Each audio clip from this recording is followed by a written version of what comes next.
Thank you for joining us today for learning the advanced features of the Simple Scan Station of the Bloomingdale Public Library.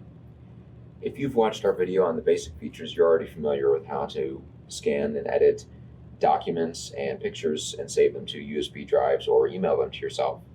If not, there's a link in the description and you can follow up on that and get some of the basic details there. Today we're going to go beyond that and we're going to learn different ways to save and send the files, including how to use faxes or how to save directly to a cloud drive. And we're going to learn different things that we can do with the images, including restoring old damaged images and creating editable Word files from documents that you scan. Now with that, let's go ahead and get started. We'll touch here to start. So as always, we begin by selecting which scanner we would like to use. Right now, the flatbed scanner is selected, and that is the one that we're going to work with. But if we wanted to use the bullet scanner, we would select that and then put the papers into there. We're going to use the flatbed scanner, so I select that, and I say next. At this point, I like to put the document into the scanner so I'll remember it. So I'm going to take the paper document that I have here, put it face down in the scanner. I know that's slightly off camera, but just remember you don't need to line it up or square it anywhere in the flatbed scanner. You just drop it in there and it's ready to go. Now, when it asks us to select media, it's asking how do we want to save the file. In the previous class that I mentioned before, where you take the basic options available, you would either do scan to USB, saving it directly to a USB drive, or scan to email, so you would send it directly to yourself or to somebody else. Today we're going to look at some more advanced choices. First one that I want to talk about is how to save to a cloud location. So that would be either Dropbox, Google Drive, or directly to a smartphone. We're going to go with Google Drive today, so I select that, and then I say next. It's asking you copyright restrictions, just saying that you're not going to do anything illegal with the scanning. At the beginning of every session, you have to select this, but if you are scanning multiple pages, you don't need to do it every time through. I say accept. Now, this is something you probably haven't seen before if you haven't used the cloud access. This is asking you to log on to your email account. So if you were assigning it to Dropbox, you would need your Dropbox account information. For Gmail, we're using our Gmail account. So I'll type in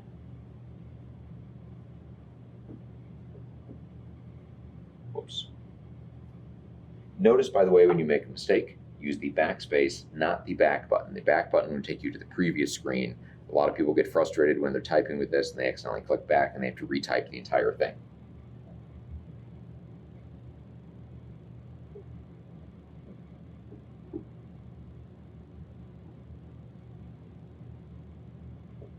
The .com button is a nice little time saver for you. Also notice you need to scroll the screen up slightly. You might be looking for a submit or next button down here. You need to slide the screen up a little bit and say next. Not the best design feature, just how it's laid out, unfortunately, and how the spacing works.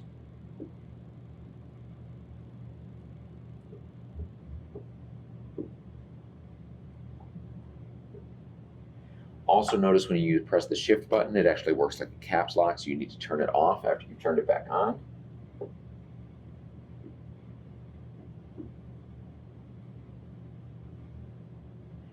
And if you want to see the password, click Show Password and make sure you've typed in everything correctly, because this isn't a normal keyboard, so it's easy to make mistakes.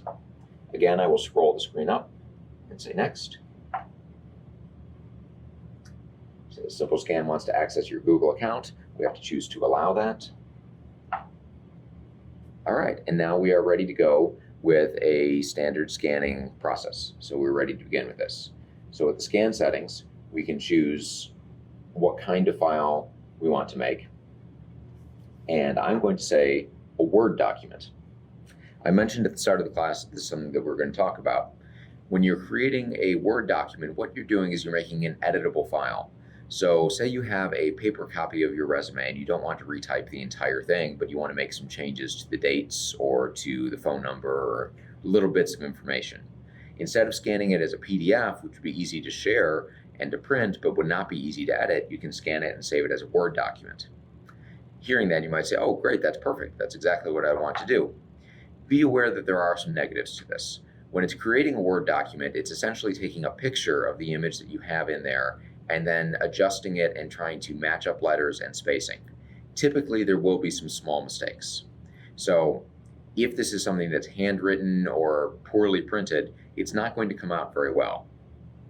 However, if it is printed and easily readable on the paper, you'll very often get an almost perfect rendition of it. I still advise reading through the entire document after you get it and making sure that there aren't any little mistakes or spacing errors that will come up. On the whole, I've worked with a number of these document readers over the years, and this is by far the most accurate and the closest to the original that I have seen, but none of these are perfect, so do put a little bit of time into it after you've scanned it to being a Word document before you just send it along. Now, with the scan mode, you can choose black and white, grayscale, and the image quality. I usually go high quality for documents, either high quality or photo, and typically we'll go with grayscale on documents so that it does not try to take every smudge or bit of coloring in the paper and make it a black mark, so it'll recognize the difference there. I'll say next. It asks us to scan the document, and we'll do so. If this was the bullet scanner, it would ask if you want to scan the front and back or just the front. But because it's the flatbed scanner, it can only scan the front. However, you do get higher quality scans with the flatbed scanner. There you see a preview of the document. This is just notes that I had from a meeting. It's not particularly interesting or important, but after I press next, it's asking us where do we want to save this on our cloud account. Now you see the root choice that's there. That will always be there for any cloud account. If you've worked with Google Drive or Dropbox before, and you have folders to organize and store your files, then you would see those selections available and you would simply press on whichever one that you want. You can also change the file name.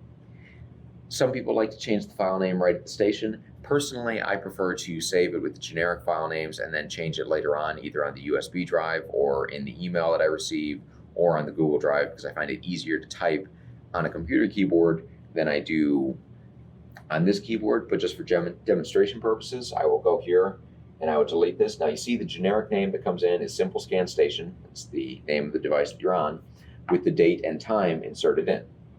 I will backspace across that, and I will type in notes. And I would say next. And now if I am done, I would say I'm done. If I have more things that I want to scan, I can go to scan more. And with that, I am ready to go on and say I am done, and we're going to talk about scanning to fax. When scanning to fax, we would again touch here to start. You're going to select which scanner you want to use. This time we'll demonstrate with the bullet scanner. And you have the choice of which media you want. At this point, we tell it to scan to fax, and next. Now, it's asking you, how do you want to enter in your information?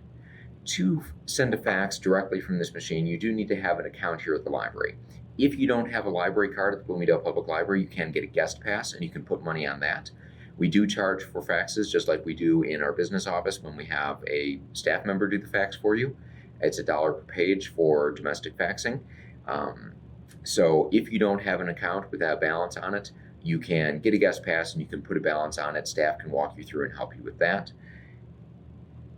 Either way, you would have either your physical library card or you would have the guest pass that was created, and you could scan that in here using scan card, or you could type the card number. So if I select scan card, I would then move the bar card reader there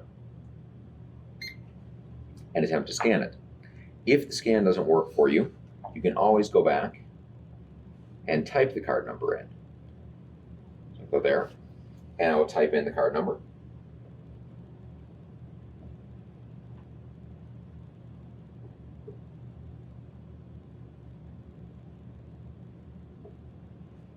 And then say next. We see the same copyright requirement that we saw before. Say accept. Now it's asking you your fax settings. Are you faxing to the US and Canada or international? International would have different rates associated with different countries. Do you want to have a cover page or no cover page? If you have a cover page, you will be charged for that as well. And do you want to have an email confirmation or no confirmation? The first two are obviously particular to your fax that you're sending and depending on what you want to do. The last one, I would strongly recommend an email confirmation so you know that it has gone through. What will happen is when you send the fax from the scanner, it will send you an email when it has been received by their faxing center. And so that will let you know that the part on your end went fine and it went through and it is then going to be faxed on to the destination that you told it. This will not account for incorrect phone numbers or things like that you might have in, but it will take care of letting you know that the process worked. So there's no cost for email confirmation. I would recommend using that. I will say next. Now it's asking us to put in the paper into our bullet scanner and either scan the front side or both sides, depending on what you want for the document. I will simply say the front side. You see that there is a beginning balance at the bottom there. That's going to adjust once this has gone through. So once it knows how many pages there are, it starts putting in a cost. Right now there's just one page, so it's a cost of $1. If I add more pages, you'd see the balance changing as we go through here. Now I will say next. Before I do that, you do have the choice to delete a page or to add more by scanning more there. You can also rotate or edit your pages if you want to. If you wanted to rearrange them in a different order, you can do that. Any of the basic viewing and editing tools that we have here on the left are available with the faxes as well as anything else. So we say next. Here's where you put in the email that you want this to go to.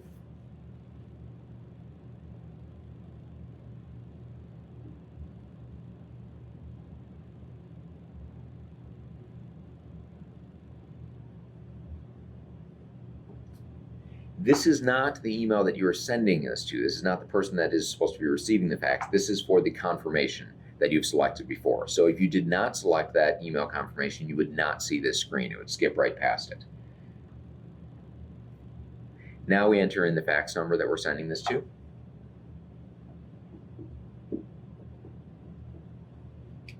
And we say next. And we are done. So we can scan more if we want to do things if we have more faxes to do, or we can say we are done. And it's complete, and we take our document from the page.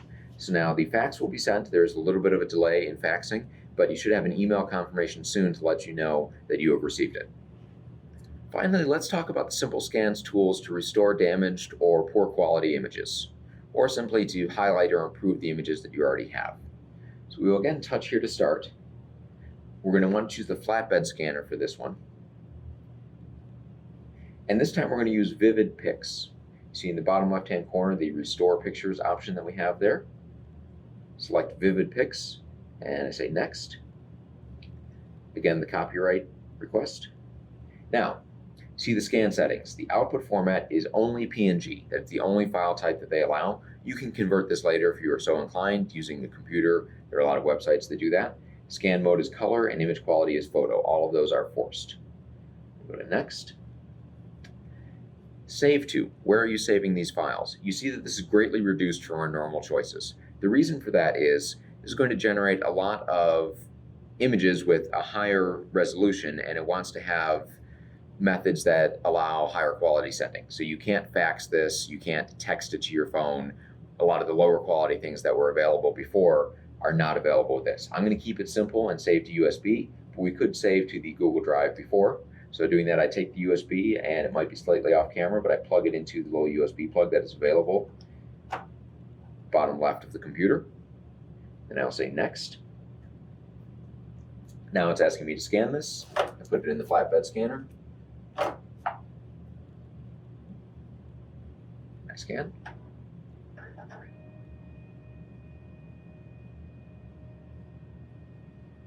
You notice that this scan takes longer than the previous ones did in the demonstration. This, if I had the cover up for it, that wouldn't help the quality of it, but you would see the light moves very slowly and it's taking a higher resolution scan than before. Now I am going to use the editing tools on the bottom left to select out one of these pictures. So I will choose crop, and by dragging with my finger, move the box where I want this to go.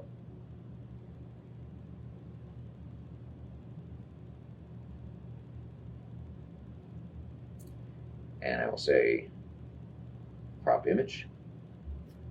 Now, I could look at that and say, oh, I need to sharpen that up a little bit. I want to get rid of those edges. I'm not going to worry about that for right now. That's something you can always edit later on. but this is selecting the particular part of the picture that I want to have for the next phases that we're going to go to. So I'll say next here. Now the processing begins, and we're going to get to the Vivid Pics options that make this special. Here we go. So it starts out with a choice of what kind of image do we have here. Are we talking about faded document or text where we're trying to clean up the text and make it more readable? Are we talking about a digital or cell phone camera that we're trying to increase the depth and the quality of? Faded or a badly faded printer slide, or a somewhat faded printer slide. And you can see the effects that it will do will be a little bit different for each of these. If you look closely, you can see the brightness and other changes happen there. Now, when you're at a group that you like, you can select of the options that are available which one you think looks best or is closest to what you want. Some of them, for example, the bottom right here, I think the brightness is a little too high, so I wouldn't want that. Upper left is a little too dark. The dead center one is the typical scan that you would have, but you could say, it's not quite what I'm looking for. I want to go with this. And so you see the original image, and you can see how much it's already added the brightness and clarity there. If you want, you can continue to edit it with this. To be perfectly honest, I am not a graphics editor, and so typically I will take the auto-generated ones and say that looks better than what I would be able to create. But if you want to get into the details, you can go down here to the left and you can edit the rotation with these, or you can change to black and white or sepia as we go through here. Or you can go into the detail edit. You see right now we're in easy edit. We can go to detail edit. And this would give us control over yellow, blue, magenta, green, cyan, red, lightness, contrast, vividness, and you can turn these up or down, and you can see how the edited picture is changing a little bit as I do that. Getting a little bit too much there. In the middle. And so you see how we can adjust the dials and find the right setting for us. Then once it looks the way that we want it to look, you choose Save and Next.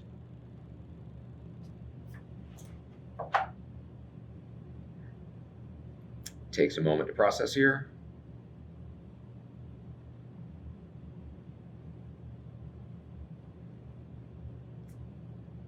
And slowly it's coming out of the Vivid editing tools. It's telling us how much space is available on our USB drive. See, that's fine. On to next. And again, it allows us to choose any of the folders that are available here and to change the file name. This time I'm going to leave the file name the same. Say next. And now it reminds us to remove the USB drive. And we are done. And that is how you can use the Vivid Pics tools to edit the quality of the image. This is very useful for old camera printed images. If you have any photo albums and you're trying to digitize them and you have some in particular that are favorite pictures, you might not want to do this with hundreds of pictures because it does take a little while longer than a standard scan. But if you have a few that you want to really get the best possible quality, this is a great tool to use. I would encourage playing around with it. It can be kind of fun to adjust all the dials and get the colors and the settings just the way you like. I hope you found that and the other tools that we have available at the scanner helpful. This is a great feature that we offer here at the library. Other than the cost for faxing, which is the same as what we charge from our business office, there is no cost for using any of these tools. You can scan thousands of pages with no cost. So by all means, come in and give it a try. Thank you very much for your time. Have a great day.